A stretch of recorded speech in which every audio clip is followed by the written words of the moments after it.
Alhamdulillah kanca urang teh sapatepung laung pamprok jongok deui ngalangkungan udara atuh etang-etang silaturahmi pamugi aya dina Ginur Rahayu berkah salamet kanggo kanca sadayana.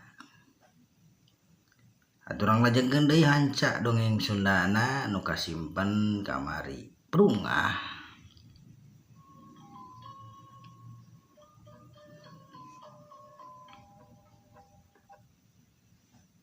Si Sarjang nuju balik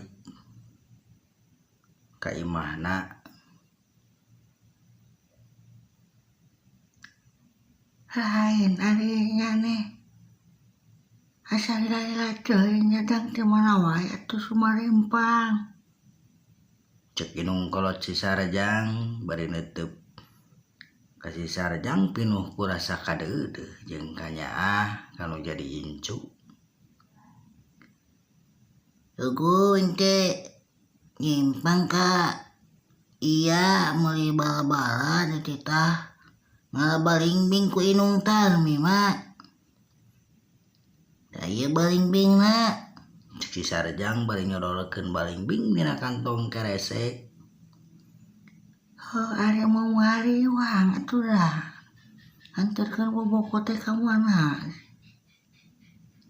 Cuma da wing teh inget balik ka dieu atuh. Bari wing terek neangan upi sugan we atuh. Geus ayaan ayeuna mah. Cek si Sarjang bebeja ka inung kolotna pikeun miang rek neangan upih keur jualeun. Da sok dijual ka bieu we. Heuh kade we atuh. Heula lila teuing. Kira-kira menang 2 atau 3 moge wate balik. Nya mak, keun we atuh. Wange pasti lah balik. Cek si Sarjang bari nguniang turug leumpang nuju ka sawah rek neangan upih. Waktosna kanca tos teu nyekapan permios.